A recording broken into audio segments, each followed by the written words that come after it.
And good evening, everyone. I am really excited about the panel this evening and really very grateful to our panelists for taking time to share their experience and their expertise in what, as Jessica said earlier, is a really challenging time. We appreciate all of you, and we're appreciating all you do to support students, families, and educators. So with that, let me introduce our amazing panel. From Mann UCLA Community School, we have Principal Orlando Johnson and math and science teacher and partnerships and programs coordinator, Sunanda Kushon. From Garfield Elementary School and the East Bay Asian Youth Center, also known as EBAYC in Oakland, we have EBAYC Executive Director David Kakishiba and parent and EBAYC community organizer Evangelina Lara. From Martin Luther King Jr. Middle School in San Francisco, we have Principal Michael Essien and Community Schools Coordinator Leslie Hu.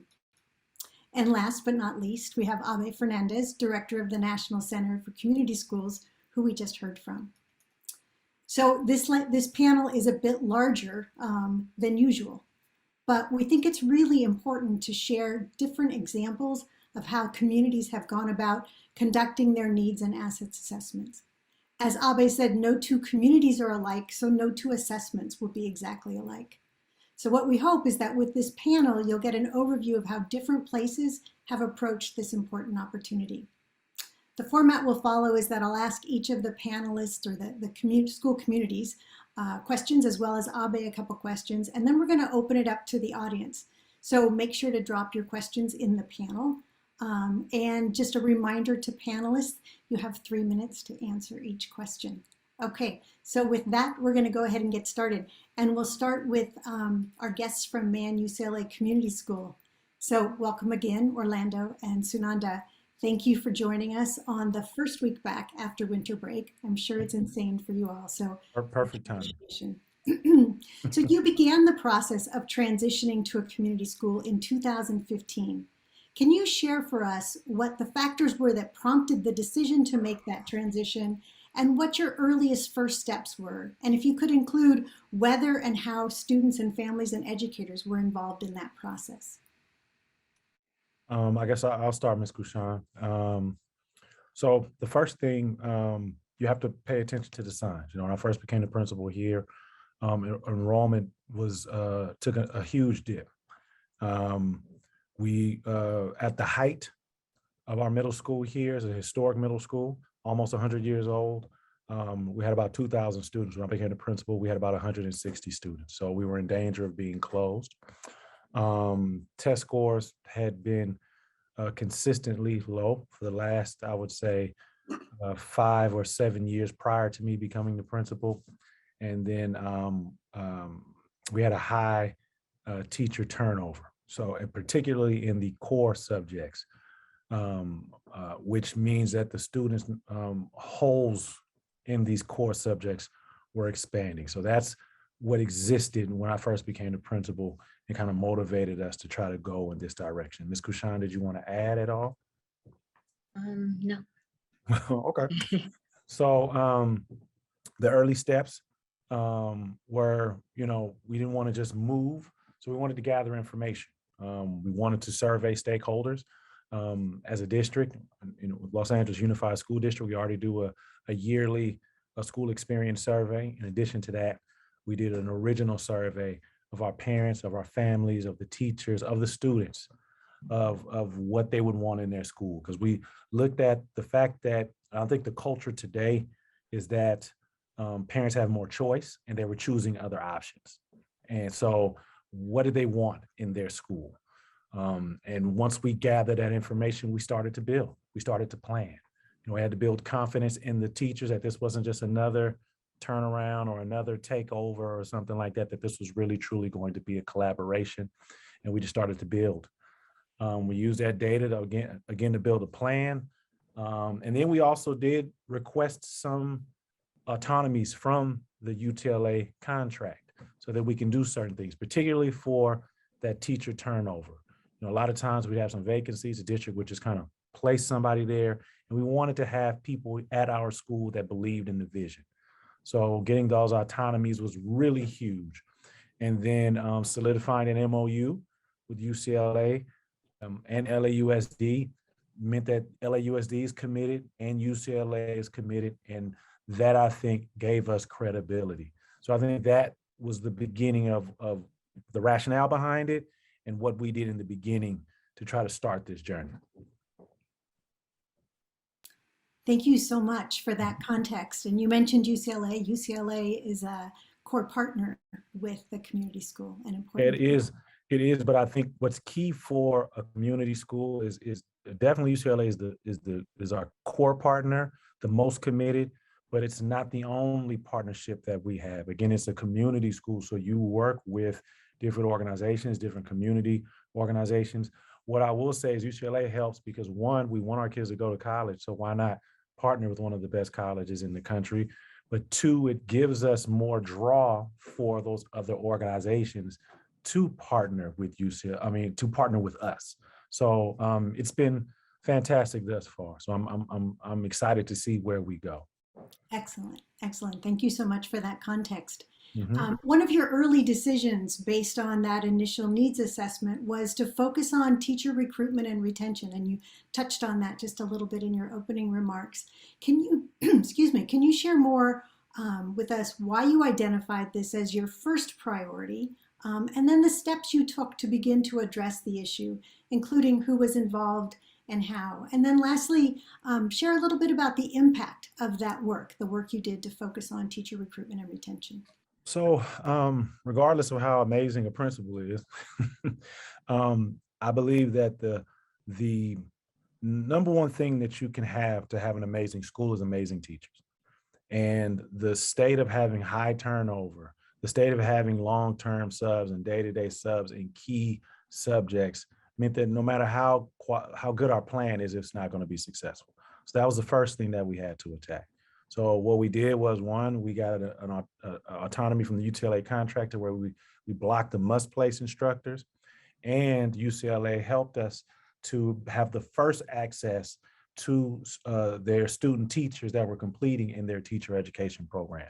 So a lot of times we would get access to the leftover teachers. Now we were first in line. Now we can pitch our vision and get the innovative teachers that really believe that they can change the world, and that's who you want, that are willing to buy into your vision. So that has been a huge help in terms of changing the culture. It also sends a message to your kids that they matter, and that they're going to see that same teacher every single day. So that was huge. Did you want to add anything, Ms. Kushon? Sure. So our leadership team really focused on teacher support. So we built a program around supporting new teachers so that teachers would have the same vision and would be committed to stay here. So we know teacher turnover is a huge issue, especially in high need schools. Teachers stay for 1 or 2 years. We didn't want that at Mann. So some of the impact, okay, of course, I would say every year since we've started this plan, we've started with a full teaching stable of teachers. We didn't have any vacancies, and that hadn't happened until this partnership. So it's more stability. Students more connected to the school, more connected to their teachers, more bought in. Our referral rate went down. Our suspensions went down.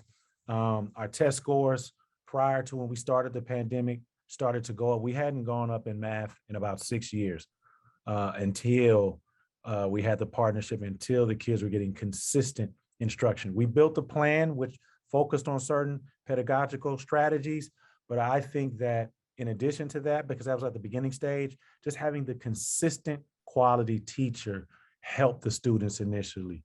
So, and it also helped us to build as we are, trying to become masters at the pedagogical strategies that we were choosing to improve the school. And then we also had, we expanded the school. So we were just a middle school, but we went 6 through 12. And just recently, last year, we had 100% graduation rate. And I think that's a testament to the amazing teachers. Like I said, I think that the teachers did an amazing job and they bought in. And because we had a small connected school, every child was special, not just the magnet kids, not just the gay kids, not the kids on this track or the kids, these special kids. Every single kid was seen as that. And that's the only way we can have those types of numbers, just in the beginning or thus far.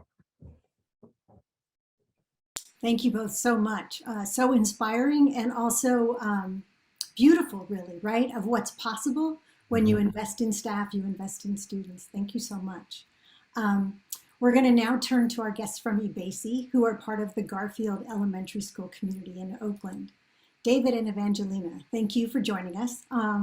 During the 13 years that EBAYC has partnered with Garfield Elementary, you've engaged in 2 formal needs assessments. Most recently, in 2012, you hired a community organizer to lead a structured listening campaign or a cycle of inquiry to understand the key concerns of students, families, and staff. I'd like for you to tell us a bit about the process and its impact on school culture and practices at Garfield. And if you could, please include some detail about what prompted this effort, why you took this particular approach, who was involved, and the key elements of the listening campaign. And you have 3 minutes for all of that. Thank you. Thank you very much. We, at that time,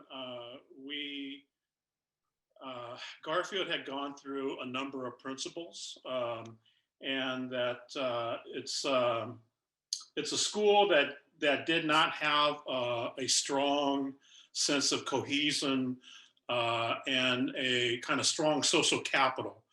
This is both among the professionals in the building, but also between the professionals and the parents and the families.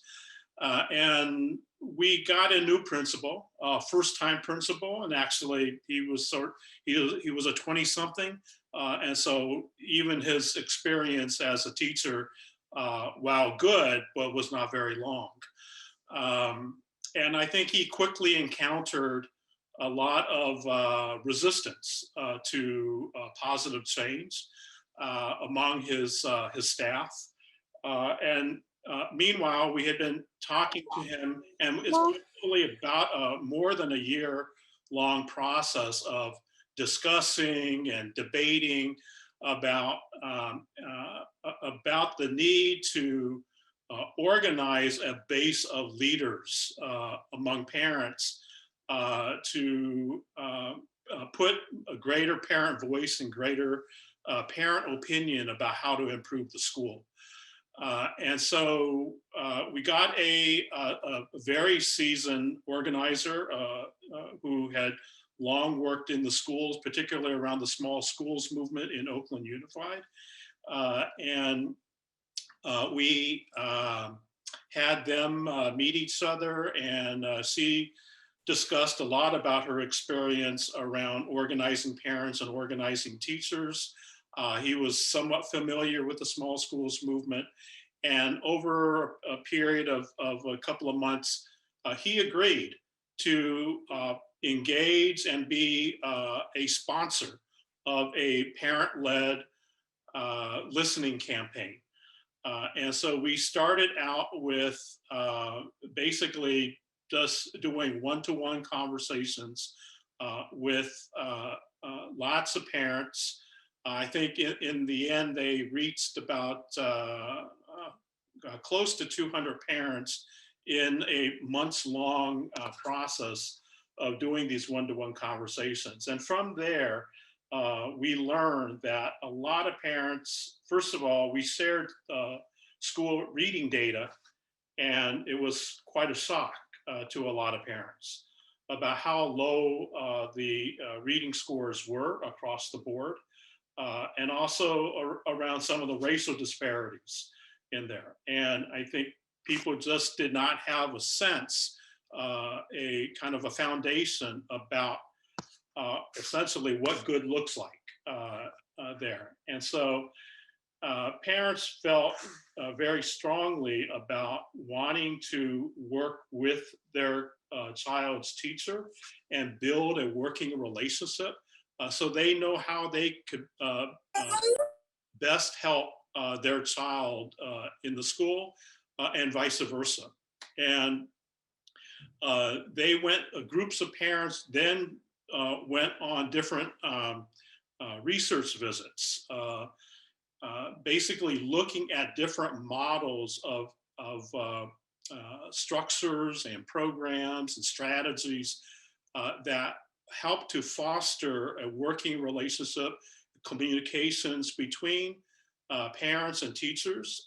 There were some schools that we saw in Oakland Unified. We also we actually pre-pandemic, but we had kind of a Zoom kind of meeting with the individual, I believe was based in Arizona schools, who kind of created the academic parent-teacher team strategy.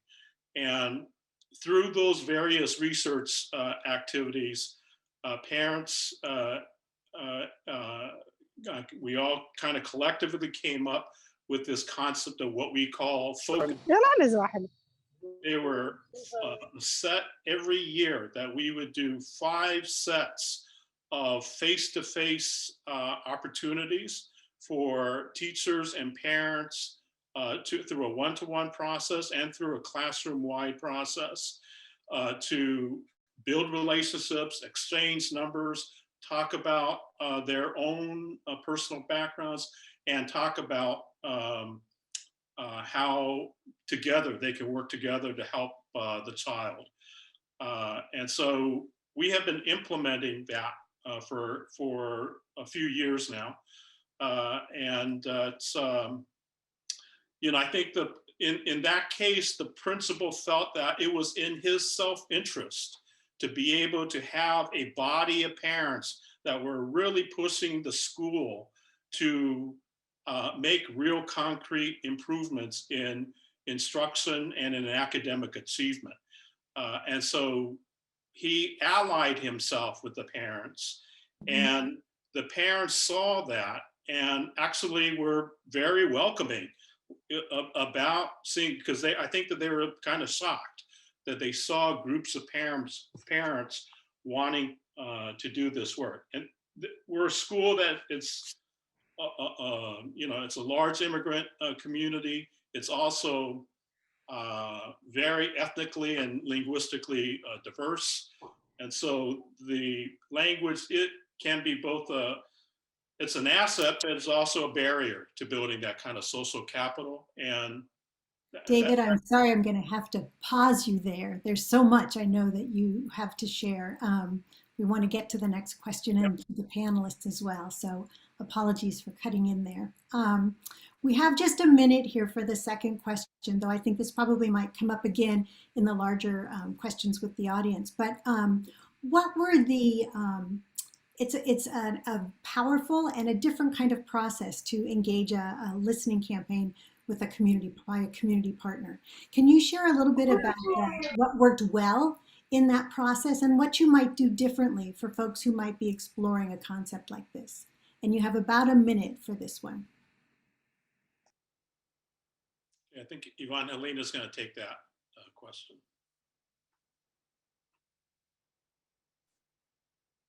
Sí, pues lo que haríamos, lo que se seguiría haciendo, lo que se trabajó bien es involucrar en las partes, como ya lo mencionó el señor David, los padres. Se formaron tres comités, uno a los aprendices de inglés como segundo idioma, otro de los padres con niños con necesidades especiales y el otro fue el core team.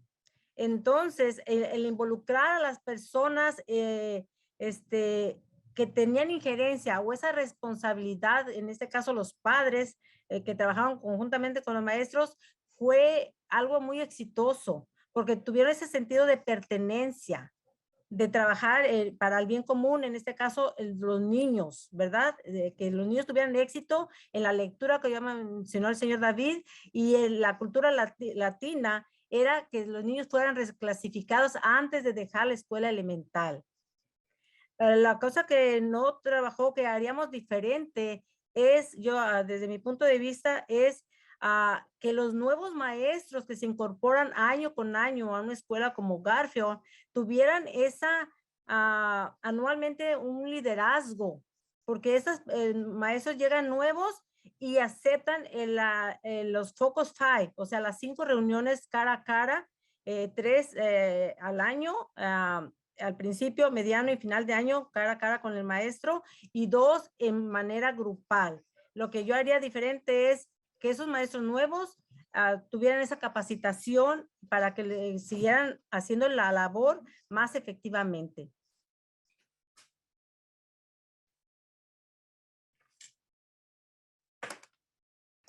Thank you for that, Evangelina. Really appreciate that. And again, we hopefully will get back to more of this in the next section of the question and answers. We're going to now turn to Martin Luther King Jr. Middle School. So welcome again, Michael and Leslie. Since becoming a community school, MLK has really embraced this concept of continuous improvement, something Abe shared with us as being so important. Can you share some examples of the types of assessments you've conducted and how you've brought all the stakeholders into that process? And really talk to us a little bit about how continuous improvement is really integral to supporting and engaging students and families and educators. Okay, and let me give a little backdrop before I turn Leslie loose. First of all, MLK is situated in the most expensive city in the world, but where we're located, we do not fit that demographic. We have high poverty, high crime.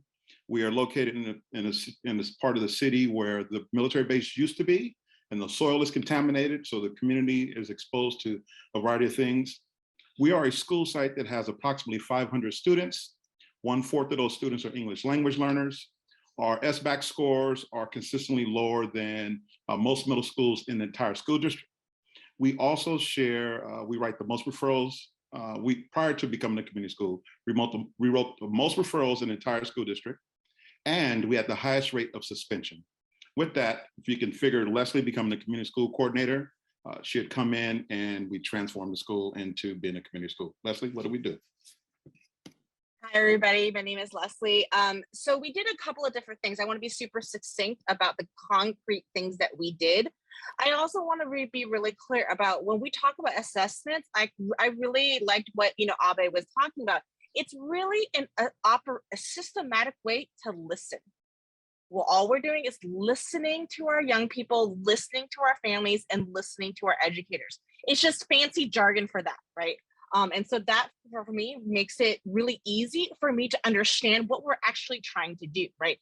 And so we did 2 assessments that I actually want to highlight that feel really important. One of which is a math assessment. People are very confused when I talk about math and academics because we're still working off this former narrative of what community schools used to be, which is wraparound service, right? For me, that's never been my focus. I'm a school social worker. That was my previous life. And so you would think, oh, I came in and my first priority was mental health. I have always prioritized instruction. And that's something for us to be thoughtful of at our school, what we've been able to achieve. We've been able to achieve leaps and bounds, 90% reduction in suspensions, 90% reduction in office disciplinary referrals. We've outpaced the rest of our school district by 7% in math and ELA scores.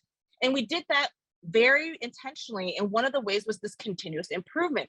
So through our math program, what we did was, I don't know how to teach math. That's not my thing. But I spent hours reviewing the middle school math curriculum. I attended math department meetings. I listened to teachers. I sat in classrooms. I looked at the curriculum. We analyzed a lot of student academic data. And from all of that work that we all did together with teachers, we started a pilot program where we had data.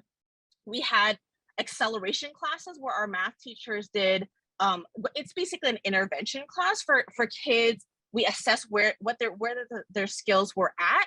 And then based on that, we came up with a pilot program where 2 teachers were doing these acceleration classes. They co-taught by after-school program staff. It was also launched intentionally to fill in gaps in knowledge. So we also purchased an online foundational math program because our middle school curriculum does not allow for filling in those gaps in knowledge at this time. And so what we did was then we aligned our community partners. We we provided a training to our community partners. Think about all the case managers, the tutors, all these people on this math program, and we all did it together to pilot this math program while continuously looking at the math data that how students were performing so that we can readjust every single month the entire year. And so that was one intentional way that we used assessment data. We listened to what kids were needing, and then we adjusted our programming based on that. And we aligned our families, our young people, and our community partners so that we were all on the same page to prioritize math for our young people.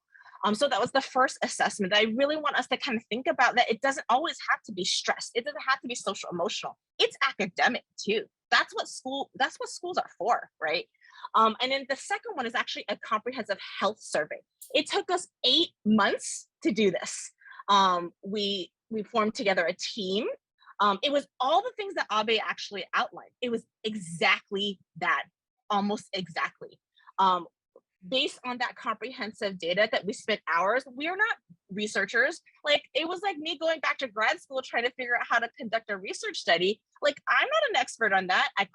We called people in, we formed a team, we had focus groups with young people, families, and teachers on how to conduct the survey itself. And then what we did was we analyzed that data, and then we were able to look at that data collectively, and then we redid how we did school and programming strategies. So we hired a health and wellness coordinator from that data. We reprioritized the things that we were doing because we knew that our kids were saying that they were really super duper stressed. It was really, really, really a lot. So there's room for all these different assessments. Sorry, I'm stopping. No. I love the enthusiasm. I hate to be the one to curb it, but I want to get to the next question. Yes, indeed. Sort of a push-pull kind of thing here, right? So early on in MLK's transition to a community school, you engaged in a school-wide adoption of project-based learning, getting back to the point of it's about teaching and learning.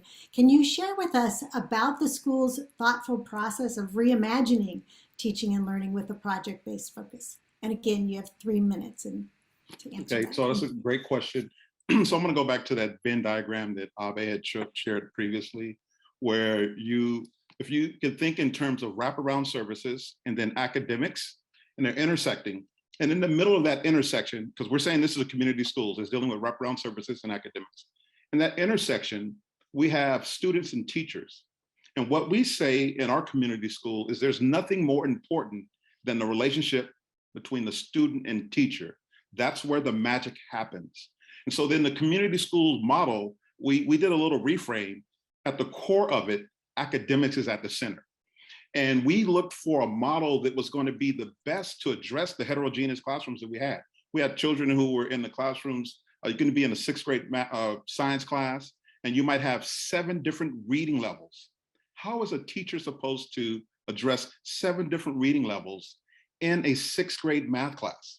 All right. Well, then it's not just about the wraparound services, which really do support the needs of the students from the family, but it's also about, well, how do we support the teachers who are in the building? So with our community school coordinator, not only does she have to look for agencies that could provide the wraparound services, we also partnered with agencies that supported us around project-based learning. Yorba Buena Center for the Arts, where they help teachers come in and plan lessons that were connected to building structures inside the San Francisco community. We also partnered with the Disney Foundation out of the Presidio, where they came in and they taught teachers how to create animation. But the thing that we settled on around project-based learning is we felt that it provided the biggest nuanced approach to instruction that will allow our teachers to meet the needs, the individualized needs of the students inside of our classroom. And then you begin from there. Well, what needs to take place? And this is where I'm going to say this structure around community schools, this can't be a principal-driven thing. It has to funnel through the community school coordinator, and the principal's job is to use the bully pulpit to support the community school coordinator to remove all barriers, because this work and equity is too diversified and it's too complex to just sit with one person. And although I'm saying the community school coordinator is the person that's doing these things, she has a team of individuals that are working with her. She sits over structures and systems to make the school run.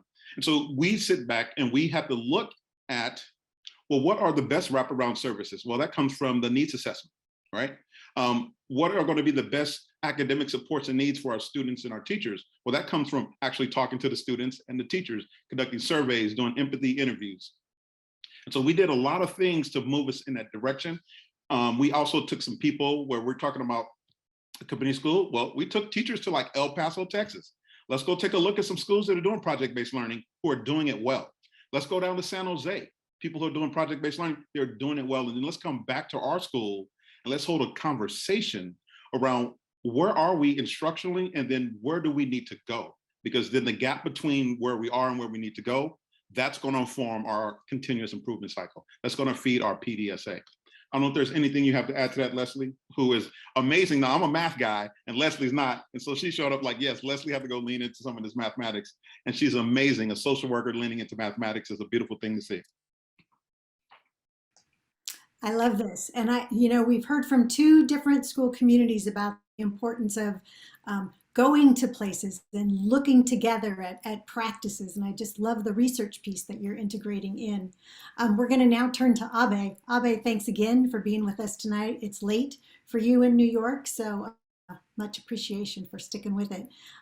You mentioned in your presentation, and we've heard from some of our panelists, that the culture of continuous improvement is important as we enter into community schools. And what as folks that are on the call tonight begin the process of transitioning to a community school, what are the steps they can take now that will set them on that course of continuous improvement for years to come? Sure. I have a couple thoughts about this, and I have to say I'm really loving the conversation. It's also great to see the partnerships even playing out on a panel. So kudos to the principal community school coordinator partnerships here. So I think what's really important here is to think about how to build a culture of improvement, right? It's not just we're going to do things. It's really how does it sort of permeate in everything that we do, which includes building a practice of setting goals and defining results and not being afraid to fail, like seeing failure as an opportunity to learn. That is so hard sometimes for us to do. And so I think one maybe concrete thing to think about is the way in which our relationship to data needs to maybe look a little bit different. I think that we have been conditioned for so many reasons to think about data like it's a hammer, right? It sort of comes down on us, and data has been used to pick winners and losers, right? You either pass or you fail the class. You either meet the milestone or you don't. You get the grant or you don't. And I think it's sort of easy to understand why people are sometimes afraid to look at information, to look at data, because it always sort of comes with it these high stakes sort of conclusions about whether or not you're going to, pass or fail. And so what we often talk about is, let's not look at data as a hammer. Let's look at it as a flashlight, right? How might the data sort of illuminate some things for us? How might it inform what the needs are in our community, where the opportunities are, how we can plan differently? And so, and of course, as you heard some really good examples, how we can sort of measure improvement along the way. So it just it's a different way of thinking about how data becomes sort of an everyday occurrence and not just this thing we do at the end of something and then we all sort of worry if we did it or not. So I think that's sort of one thing to really to think about, and there may be things you're doing right now that are aligned with that and some things that are more like hammers. So we often tell people, look at all the data you're collecting. In which cases are they being sort of used as a hammer? Is there a way to use them more as a flashlight? The second thing quickly I'll just say is that getting more and more people involved in this work, I think ends up being a really good preparation for what's coming. And that means that a lot of times we assume like we're engaging people in this work, but engagement means engagement, like at every step in the process, including analyzing what the data are telling us. Like who decides the interpretation of the data? Sometimes we bring people in way too late in the process. And so I would encourage folks to bring as many stakeholders as early as possible. You're going to get much, much better results. Thank you so much for that. Data as a flashlight, not a hammer. I think we should all remember that point, as, among others. So, one of the things, this $3 billion investment in California and community schools, groups that are part of the partnership and many, many other groups see this as a tremendous opportunity for transformation. I'm wondering if you can help folks understand and think about how to balance this big, meaty goal of school transformation with the need to start somewhere, right? You can't do everything at once. And how do you do that while creating a sense of shared ownership across all these groups, as you've mentioned, is so important? Yes, we're all very jealous of your $3 billion. So nice job on that. Go California. No, it's super exciting. And I also know, I'm sure it's very daunting to think about like, hey, what are we going to do here, right? There's, what happens oftentimes when you do these processes is that you realize we can do a lot of things, right? So how are we going to know, which one of these million things to do? And so, I don't want to minimize, I don't want to trivialize this too much, but trust the process is sort of what we've learned. Trust the process, right? We've developed an 8-step process around needs assessment, which if folks are interested, we're happy to share that with them. And it includes things like guidance on how to build a team, about looking at existing data that you have, at looking at, there's a step around there around surveys and focus groups and individual interviews, and actually writing up a report that doesn't take forever, that gets to like, what did you learn? What did you do? What did you learn? What's next? And you'll find that during each of those steps of the process, in the beginning, it feels completely, we're never going to finish this thing. It's so daunting. But by the time you get to the 3rd or 4th step, it's starting to come together for you. And so I think you'll find that if you stick to the process, if you engage lots of different folks in this, I promise you it's going to become much clearer. The other thing that I would just recommend here is to think about two buckets of action that you want to sort of end your process with. There's one bucket that I would call is your core strategy, right? And so these are things that are really challenging, long-term projects that are real priorities, things like figuring out, how to increase the kindergarten readiness of your incoming students. That's a big, big job, long-term. We heard Leslie talk about the work around math, right? That is long-term work, core strategy. Maybe it's developing a sustainability plan to make sure that your investment goes on for even longer, right? So that's really hardcore work. That's your core strategy. The other, and again, these are things that are informed by your needs assessment and will take considerable time and effort. The other bucket, though, is what I would call a quick win or quick wins, right? And these are things that require less time, less effort, maybe less or no money, but are meaningful and are aligned with your priorities, that are still kind of aligned with what you learned that people really need, that you've decided are really important to do. And this could be like ensuring, for example, that there is interpretation at your meetings to get more folks engaged. It could be, in this season, distributing at-home COVID tests, right? Like right now, that's a hard thing for folks to get, but maybe at scale, you can do it in your system. These are quick wins. And so it's important to do both kinds of things. If you only do like the really long-term hardcore stuff, what ends up happening is you're going to lose people along the way. And the narrative will be that nothing's happening at the community school because they can't see it. It's just too long a term, right? And they're not sort of seeing the value of it. If you only do quick wins, then people are going to be like, oh, there's some good stuff happening there, but we're not really changing anything, right? We're just kind of working in the margins. And where's like the real hardcore systems work that I get goosebumps about? Where's that stuff? You want to do both things because they will support one another. You'll keep people engaged because they're seeing change happening through these quick wins, but they also know there is some real hard work going on. And it's so important that we get behind that work as well. Thank you so much for that, Abe, and thanks to everyone for the contribution to this panel.